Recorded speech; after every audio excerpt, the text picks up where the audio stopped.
La circonscription de Saint-François, c'est une espèce de microcosme du Québec parce qu'on trouve une partie rurale qui est très importante et aussi une partie urbaine. Une partie urbaine dans laquelle il y a des quartiers un peu plus défavorisés, de l'immigration qui est importante. Donc, c'est le portrait du Québec moderne, à mon avis. Mais je pense que ce qui peut se développer à Saint-François peut s'adapter à l'ensemble du Québec. Alors, il y a des priorités à plusieurs niveaux. D'abord, régional. Je pense que d'avoir un lien aérien avec le reste du Québec, c'est absolument fondamental pour la région de Sherbrooke, qui actuellement est enclavée. Et ça a des répercussions économiques, parce qu'on n'attire pas des entreprises à Sherbrooke, parce qu'on n'a pas un aéroport qui a des vols commerciaux réguliers, mais aussi au plan touristique, au plan d'attirer des congrès nationaux et internationaux. C'est un handicap important qu'on devra lever.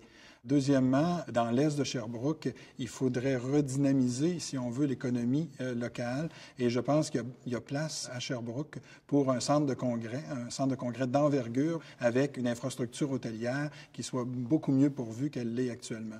Il est clair aussi que Sherbrooke est la capitale de la gérontologie, des études sur le vieillissement et la capitale du bien vieillir parce que Sherbrooke a été une des premières villes amies des aînés de l'Organisation mondiale de la santé.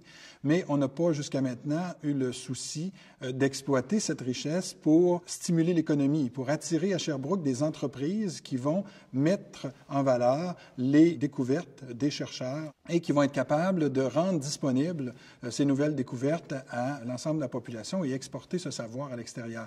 Alors, Sherbrooke pourrait devenir une véritable gérontopole, comme on en voit plusieurs en Europe, et qui allie recherche, milieu de vie, nouvelle organisation de services avec une industrie qui gravite autour de la gérontologie et des services aux aînés.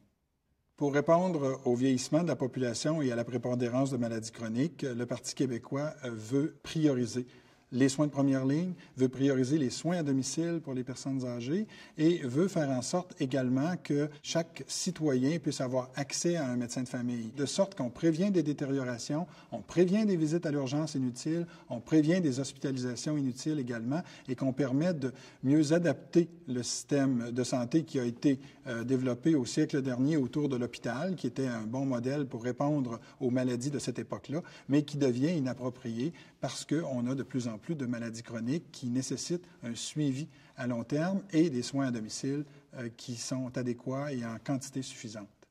Actuellement, le Québec consacre seulement 14 % de son budget pour les soins à long terme aux soins à domicile. Tout le reste va à l'hébergement en institution. Il y a des pays comme le Danemark, par exemple, où c'est presque l'inverse. 75 % du budget va dans les soins à domicile. Alors que nous, ici, on continue à déménager les gens vers des services. Là-bas, on peut fournir les services et les ajuster en fonction de la perte d'autonomie des personnes en les prodiguant là où ils habitent. Et on adapte donc les services aux besoins croissants des clientèles en perte d'autonomie.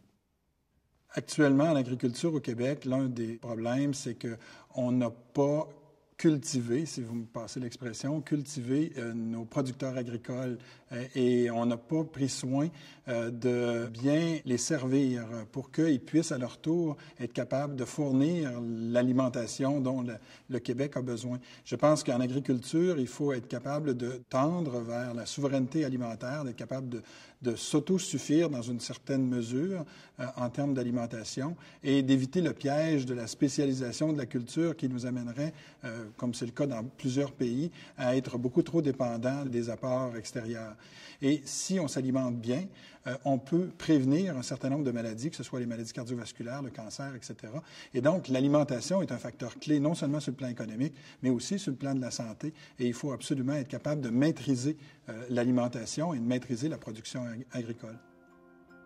Le Parti québécois, pour moi, représente d'une part des valeurs de solidarité qui sont très ancrées dans ce parti-là, et deuxièmement, une valeur de souveraineté qui, pour moi, est un incontournable si on veut être capable d'avoir les leviers pour développer vraiment une société solidaire.